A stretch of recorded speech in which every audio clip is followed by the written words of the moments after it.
Comparative statement का दो होता है ऐसा। कंपैरेटिव स्टेटमेंट के दो पार्ट होते हैं, एक होता है पी एंड एल अकाउंट और एक होता है बैलेंस शीट। क्या होता है? एक बनता है प्रॉफिट एंड लॉस अकाउंट, एक बनता है बैलेंस शीट। ठीक है, तो बैलेंस शीट तो आपको मैंने लास्ट क्लास से बता दिया कैसे बनता है, क्या होता है, सारी चीजें आप लोगों ने देखी। ठीक है, कंपैरेटिव स्टेटमेंट के दो पार्ट है, एक का है नाम है पी एंड एल, दूसरे का वो दो में से वो समझ गए। वो क्या होता है ना, या तो आदमी गोरा हो सकता है या उमर जैसा होता है। अब बताओ, व्हाइट कलर दिख रहा? व्हाइट दिख रहा? कलर का चूज करना पड़ेगा हमें। ठीक है, इसको बताओ भाई। कंपैरेटिव स्टेटमेंट में दो होता है, पी एंड एल होता है और एक क्या होता है, बैलेंस शीट होती है। बैलेंस शीट बताया था आपको। ठीक है, अब किसकी बात करेंगे? पी एंड एल की। पी एंड एल का फॉर्मेट तो वही बनेगा, करना क्या है इसमें देखो।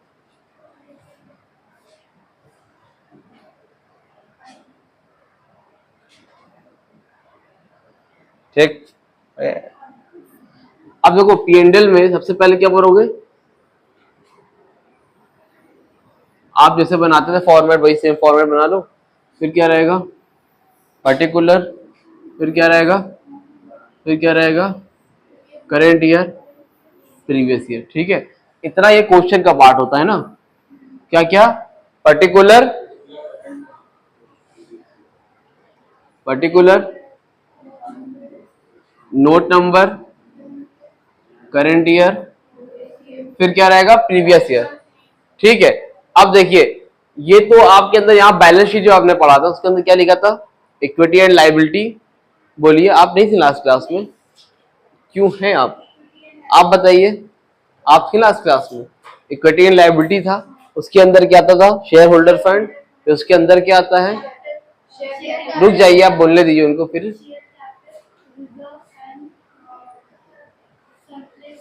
सरप्लस, कॉम्प्लान, हॉर्लिक्स तो नहीं, और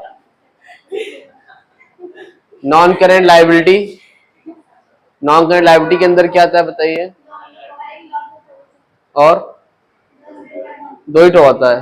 घर पे याद नहीं किया आपने, उसको याद कर लीजिएगा आप। ठीक है, अगर नहीं किया तो आगे देखिए। फिलहाल लोग पीएनडीएल की बात कर रहे हैं, तो पीएनडीएल के अंदर होता क्या है, पहले आता क्या क्या देखो। सबसे पहले आता है आरएफओ। आरएफओ का मतलब होता है रेवेन्यू फ्रॉम ऑपरेशन। सबसे पहले क्या आता है, रेवेन्यू फ्रॉम ऑपरेशन, यानी कि आरएफओ शॉर्ट में बोलते हैं इसको हम लोग। तो जितनी इसको बोलते हैं, आप सेल्स भी बोल सकते हो। क्या बोल सकते हो?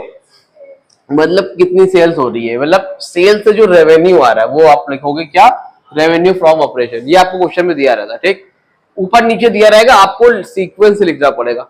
उसके बाद आप ऐड करते हो अदर इनकम। क्या ऐड करते हो? सबसे पहले आपका आएगा रेवेन्यू फ्रॉम ऑपरेशन, फिर क्या आएगा ऋषा, अदर इनकम। तो इन दोनों को अगर मैं ऐड कर दूं तो क्या आएगा आपका? कोई परेशानी आप लोगों को यहां तक? आपको उमर आप भाई, आपको कोई परेशानी नहीं है? चलिए देखिए, फिर यहां पे इतना करने के बाद आप लिखेंगे एक्सपेंस, लेस करेंगे। क्या करेंगे? तो पहले लिखेंगे एक्सपेंस। ठीक, और एक्सपेंस में जितने भी नाम कॉस्ट ऑफ मटेरियल कंज्यूम या जिस तरह अगर हेडिंग दी रहेगी तो हेडिंग लिखेंगे, नहीं दिया एक्सपेंस दिया तो एक्सपेंस लिख देंगे। ठीक, फिर उसके अलावा उसमें ऐड करेंगे अदर एक्सपेंस। क्या ऐड करेंगे? हाँ, मतलब एक्सप्लिसिट रेवेन्यू फ्रॉम ऑपरेशन है, फिर आपका अदर इनकम है। रेवेन्यू फ्रॉम ऑपरेशन मतलब जो बिजनेस करते हो उससे जो इनकम है, ये कोचिंग पढ़ा रहे हैं तो कोचिंग से जो इनकम आई वो यहाँ पे लिख दी हमने। और अदर इनकम कहीं से इंश्योरेंस वगैरह कोई पैसा मिल गया, कमीशन वगैरह मिल गया, वो कहाँ जाएगा? अदर इनकम में। दोनों को ऐड करेंगे तो क्या होगा? Total income. फिर यहाँ पे क्या करेंगे? लेस करेंगे। क्या लेस करेंगे? एक्सपेंस। उसमें ऐड करेंगे अदर एक्सपेंस, तो आपको क्या आ जाएगा? समझ पा रहे हैं आप? तुम्हारे भाई नहीं है? Total expense. ठीक, तो यहां पर क्या है? Total income. यहां पर क्या है? Total expense. मैंने क्या बोला था? लेस करेंगे ना, तो ये टोटल इनकम है, इसमें क्या लेस करोगे, टोटल एक्सपेंस। तो आपका क्या आ जाएगा मालूम है, आपका आ जाएगा प्रॉफिट बिफोर टैक्स। क्या आ जाएगा, समझे? मतलब आपने क्या किया अपने बिजनेस में, अपनी सारी इनकम को और सारे एक्सपेंस को, इनकम को जोड़ा, एक्सपेंस को जोड़ा। तो इनकम से जब एक्सपेंस को माइनस किया तो क्या आ जाएगा, प्रॉफिट बिफोर टैक्स। इसके बाद आप लेस करोगे टैक्स, तो आपको आ जाएगा प्रॉफिट। कुछ टैक्स आपको क्वेश्चन में दिया रहेगा कि आपकी इनकम 10% और जितनी भी यहाँ पे प्रॉफिट आएगा उसका 10% निकाल के लेस कर देना, यहाँ पे आ जाएगा। जैसे ये समझ में आया बात, तो याद रखना क्या होगा, पहले रेवेन्यू फ्रॉम ऑपरेशन ऐड करेंगे अदर इनकम, तो क्या आएगा, टोटल इनकम। फिर क्या करेंगे, गाल से हाथ हटाइए, ऐसे नहीं गाल पे हाथ नहीं रखा जाता। फिर लेस करेंगे तो क्या होगा, एक्सपेंस, एक्सपेंस में ऐड करेंगे अदर एक्सपेंस, तो आएगा आपका क्या, टोटल एक्सपेंस। तो ये टोटल इनकम, ये क्या है, टोटल एक्सपेंस। तो इनकम में से एक्सपेंस माइनस करिए तो क्या आएगा, फोर टैक्स। फिर आप उसमें से लेस करिए टैक्स, तो क्या आ जाएगा, प्रॉफिट आफ्टर टैक्स। कभी कभी क्वेश्चन यहीं तक रहता है, प्रॉफिट बिफोर टैक्स। तो ये नहीं दिया रहेगा तो बस यही तक कर लेना। अब जैसे मान लो, सपोज मान लो हम लोग करते हैं, आपको दिया हुआ था 50,000 रुपए रेवेन्यू फ्रॉम ऑपरेशन था, आपकी अदर इनकम मान ली 10,000 थी, तो जोड़ जड़ कितना आएगा बोलिए, 60,000। क्या हो गया, खाना नहीं खाएंगे आप, इधर देखिए। फिर यहाँ पर एक्सपेंस लिखी, मान लिया एक्सपेंस आपका 30,000 था, फिर आपने एक्सपेंस लिखा यहाँ पे 10,000 था, तो टोटल एक्सपेंस कितना था माही, 40,000। ये टोटल इनकम कितनी है, 60, टोटल खर्चा कितना है, 40। तो इनकम से खर्चा माइनस करो, क्या आएगा, 20,000। क्या है आपका प्रॉफिट बिफोर टैक्स, ठीक है।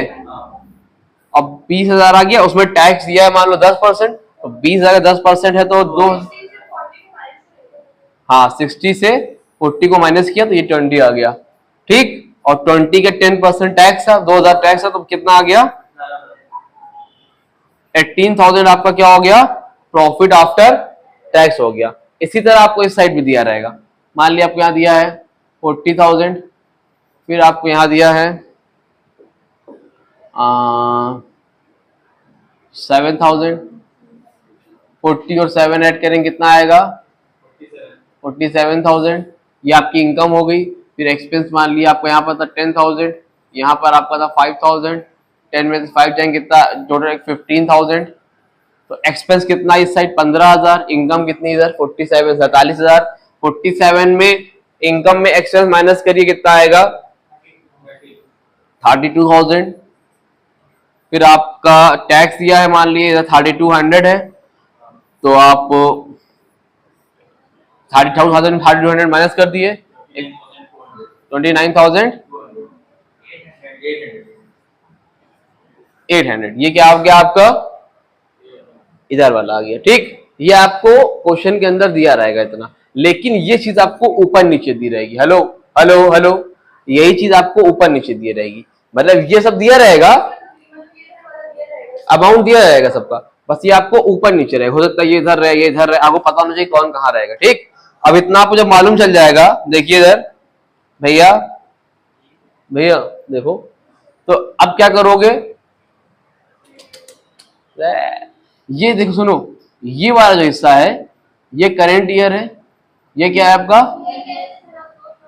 प्रीवियस ईयर है। क्या है, क्या कह रही थी आप, खड़े हो, ये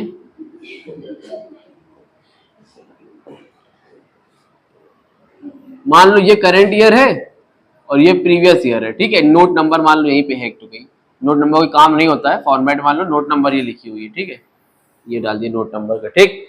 अब करेंट ईयर प्रीवियस ईयर हो गया, आपको कौन सा कॉलम बनाना पड़ेगा, लिखेंगे आप एब्सोल्यूट चेंज, ये आपको अपने से ऐड करना पड़ता है, एब्सोल्यूट चेंज। यहां तक का फॉर्मेट क्वेश्चन में बना रहता है, आप जो इतना उतारने के बाद एब्सोल्यूट चेंज और फिर क्या लिखेंगे, वही सेम काम करना है जो आपने किया है अभी तक, परसेंटेज इंक्रीज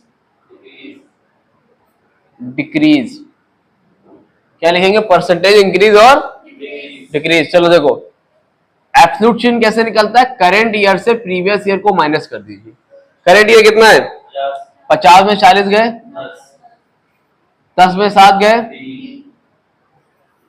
40 60 में से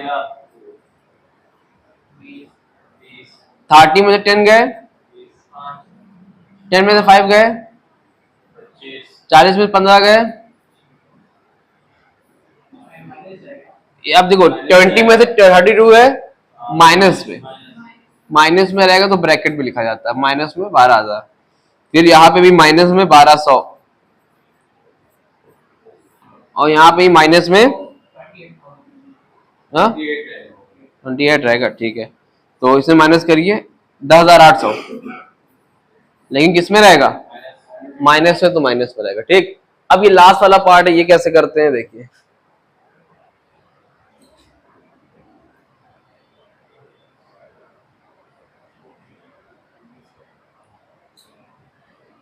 देखिए क्या लिखा है, परसेंटेज इंक्रीज और डिक्रीज। इसको निकालने का फॉर्मूला होता है, बोलिए आपको याद है, बताइए। एब्सोल्यूट चेंज, फॉर्मूला होता है एब्सोल्यूट चेंज, याद कर लिए, अपॉन प्रीवियस ईयर इनटू 100। समझे कि नहीं आप अरीशा? और इसको परसेंटेज इंक्रीज या डिक्रीज, स्पेस नहीं ऐसे लिख दे रहे, निकालने का फॉर्मूला होता है absolute change upon previous year into 100। पहले वाले क्वेश्चन में एब्सोल्यूट चेंज कितना है? 10,000। प्रीवियस ईयर कितना है? 40,000 इनटू 100। समझे क्या किया? Absolute change 10,000, previous year 40,000 into 100। Solve करो, कितना आएगा? 25%। यहाँ पे आप क्या लिखोगे? 25%। लिखने की जरूरत नहीं है, लिखना चाहो तो ऐसे लिख भी सकते हो, ये ऊपर परसेंट ऑलरेडी डिफाइन है। ठीक, अगला निकालना है एब्सोल्यूट चेंज कितना है अनस भाई? 3,000। प्रीवियस ईयर कितना है? 7,000 इंटू 100, बताओ। 42.85। तीसरा क्या है? 13,000। प्रीवियस ईयर में कितना है? 47,000 इंटू 100, कितना आएगा? 27.6। चलो हटाओ, और बताओ। 20,000।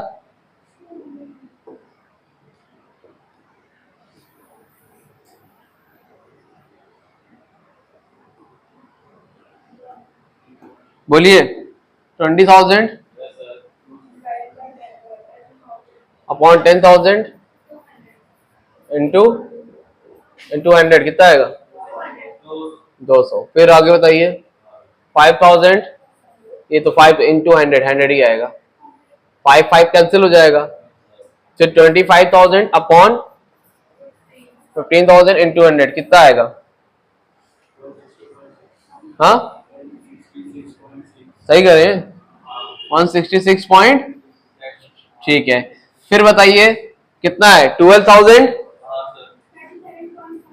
अपॉन 32,000 इंटू 100, कितना आ रहा?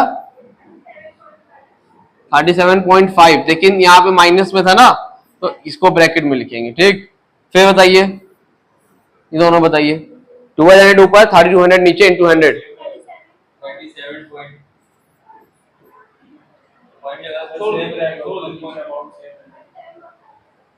ठीक है, और ये वाला लास्ट वाला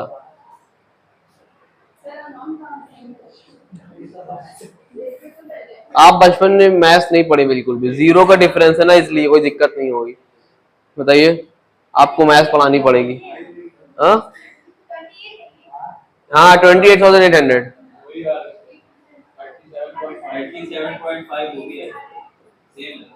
ठीक है, एकदम शर्मा और मांगे खुशी के मारे, ये सब कुछ वही आ रहा है।